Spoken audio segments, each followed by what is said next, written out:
Do you believe that this election actually has done anything for the Congress? We've been talking about revival, about the need for a strong opposition. Does this give you hope that the Congress is turning a new leaf, or do you get a sense it's the more things change, the more they are the same? I don't see any change at the moment.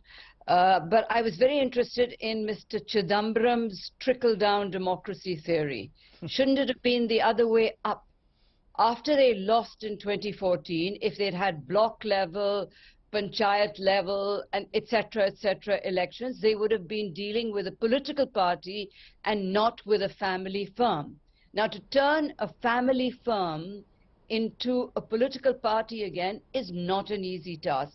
Don't forget that we're dealing with a lady who could make the Prime Minister of India break the Official Secrets Act to send her as a she wasn't anybody in the government. She was sent secret files. So, you know, poor Mr. Kharge, as we know, I don't know why you're taking so long to come to the conclusion that he wasn't the official candidate. Everyone who watches an election, you know, I mean, a 10-year-old child could have told you who had the blessing of the Gandhi family. So, to tell you the truth, I don't see any change, and I'm very disappointed, actually, because I would like to see the Congress revive. Interesting word that you use, that where is the, the trickle-down democracy that Mr. Chidambaram was talking about. Are you saying, therefore, Tavleen Singh, you believe that the Congress will still be effectively a private family firm? Is that what you're saying? And therefore, Mr. Kharge's role is simply to implement what the Gandhis want?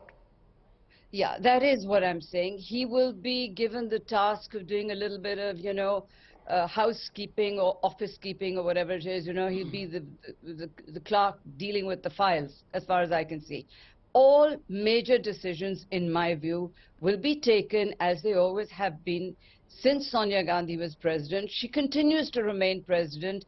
In my view, this is a cosmetic change. Cosmetic change. You agree with that, Javed Ansari? You've been tracking this party for years. Do you see this only as cosmetic change, that the real power will remain with the Gandhis? Look, whether this is cosmetic change or real, we will only know for sure as time goes by. But it will be a real pity for the Congress if it is business as usual, because business as it was being conducted was not acceptable to congressmen and to the electorate. So for their own sake, the Congress needs to change. This is a small but significant step. I do not believe that these elections were rigged.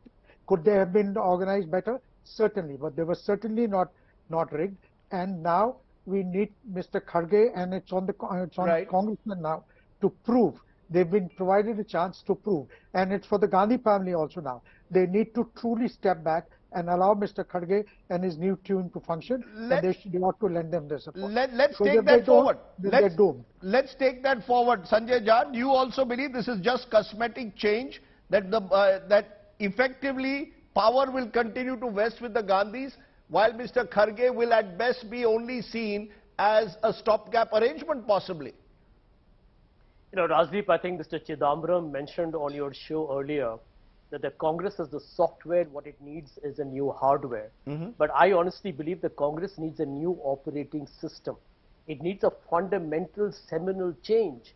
And I can tell you this for a fact, that I agree with Tavleen, that for a party that once governed India for successive elections, is 1/10 of the 17 general elections, to be routed in the last 2 general elections, you don't have the luxury, ladies and gentlemen, of incremental change.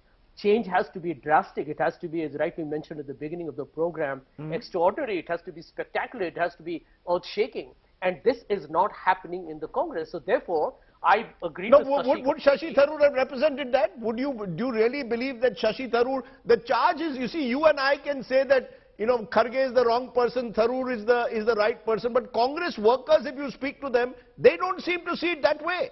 If you speak to Congress delegates, they seem to believe that Mallikarjun Kharge has the organizational experience. In Congress, at the age of 80, you're still treated as young. Well, let me tell you, Rajdeep, the Gandhis are intrinsic, integral, and inherent to the Congress. That's beyond debate, and that's a positive asset for the Congress. It's a political capital. Nobody's going to deny that. Which is why it's, I think, in my opinion, you know, myopic politically to be accused of still being having a puppet there as the Congress president. I would have liked it if Mr. Kharge's candidature, which happened, as we all know, at the last minute, and let's not try and beat about the bush here. I mean, you're all mature people. We know what we are talking about. Digvijay Singh comes in, steps out, Mr. Kharge comes in. Right. The entire soap opera was last minute because Mr. Kharge was chosen as the more convenient consensus candidate that will please everyone. He was not in the running on his own voluntarily. So the bottom line is very straightforward. The Congress has refused or abandoned change. It is still static and status quo. But to take on the BJP, it has to be a different party.